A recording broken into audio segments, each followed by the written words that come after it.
Բաքուն խոստանում է Թեհրանին թույլ չտալ Ադրբեջանի օդային տարածքն օգտագործել Իրանի դեմ ռազմական գործողությունների համար։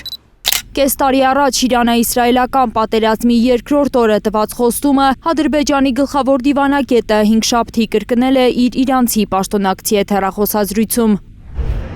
Աբբաս Արաղչին հինգշաբթի արձագանքելով Վաշինգտոնից հնչող սպառնալիքներին, որ Իրանը պետք է շտապ բանակցությունների նստի միջուկային ծրագրի շուրջ, հայտարարել էր, որ Իրանի զինված ուժերը պատրաստ սպասում է արձագանքելու ցանկացած ագրեսիայի։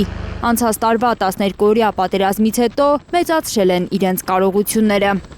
Ըստ Reuters-ի Թրամփը դիտարկում է Իրանի անվտանգության ուժերին եւ ղեկավարությանը թիրախային հարվածներ հասցնելու հնարավորությունը նոր ցույցեր հրահրելու համար, հասկանալով, որ միայն ավիահարվածներով հնարավոր չէ տապալել հոգևոր իշխանությունը։ Վախենալով հնարավոր մեծ պատերազմի բռնկումից, ինչի հետևանքով Իրանը կարող է թիրախավորել Պարսից ծոցի նավթագազային օբյեկտները, Քաթարն, Օմանն ու Արաբական Միացյալ Էմիրությունները փորձում են համոզել Թրամփին չհարվածել Իրանին, գրում է Financial Times-ը։ Այսօր Իրանի նախագահի հետ հեռախոսազրույցում Թուրքիայի նախագահն առաջարկել է միջնորդել Թեհրանի եւ Վաշինգտոնի միջև լարվածությունը թուլացնելու համար։ Հավանաբար հենց այդ նպատակով է Անկարա մեկնել Իրանի գլխավոր դիվանագետը։ Ըստ Հաքամ Ֆիդանի հետ հանդիպման մասին հաղորդագրության, բանակցությունները տեղի են ունենում Թրամփի Իրանի դեմ հնարավոր գործողությունների եւ Անկարայի կողմից շարունակվող միջնորդական ջանքերի գործադրման պայմաններում։ Երկու օր առաջ Միացյալ Նահանգների առաջնորդը հայտարարել էր, որ մեծ նավատորմ է շարժվում դեպի Իրան։ Նոր պատերազմը Իրանի դեմ անիրատեսական չեն համարում քաղաքագետները։ Իհարկե իրատեսական է, բայց միգուցե վերջին պահին ինչ-որ այսպես գնան գործարքի, այնպես որ Իրանը դեմ է գործարքների։ Միացյալ Նահանգների նախագահը խոստանում է, որ Իրանին հաջորդ հարվածն ավելի ուժեղ է լինելու ու հարկ եղած դեպքում չեն խուսափելու բռնություն կիրառել, ինչպես Վենեսուելայում։ Իրանը դա Վենեսուելան չի մեկ, Իրանը ամբողջ ռեգիոնի ամենաազդեցիկ ու հզոր պետություններից է։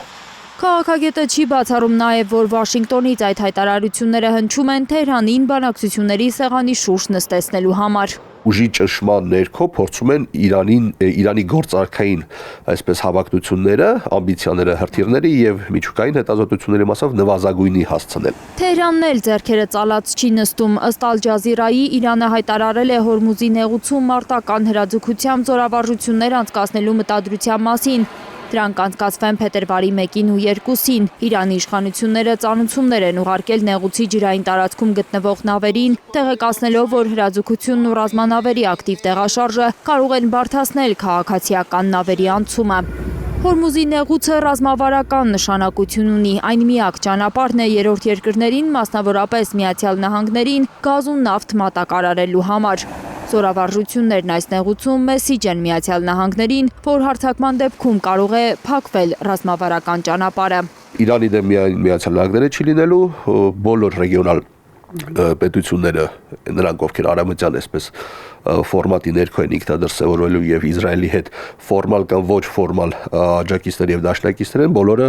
ինքնադրսևորվելու են։ Ռազմական սպառնալիքներից բացի Իրանի շուրջ նաև ճնշման այլ օղակներ են սեղմվում։ Եվրամիությունը Իրանում բողոքի ցույցերի ժամանակ ավելի քան 3000 ցուցարարի զոհվելու պատճառով Իրանի Իսլամական հեղափոխության պահապանների կորպուսը ահաբեկչական կազմակերպություն է ճանաչել։ Տեղեկություններ կան նաև, որ Սիրիայի բանտերից արդեն մի քանի ամիս շարունակ ազատ են արձակվում իսլամական պետության զինյալները։ Քաղաքագետի խոսքով նրանց միջոցով ուզում են Իրանում ներքին անկարգությունների հերթական ալիքը հրահրել, ինչպես արեցին նախորդ անգամ քրդերի միջոցով։ Ակնհայտ է, որ փորձելու են կրկնել այդ ճանապարհը, այդտեղ նաև քաղաքացիական բախումների, քաղաքացիական պատերազմի ճանապարհով։ Դա ամենադժվարն է, որովհետև այդ պարագայում սպառնալիքի եւ հակառակորդի աղբյուրը գործող իշխանությունների համար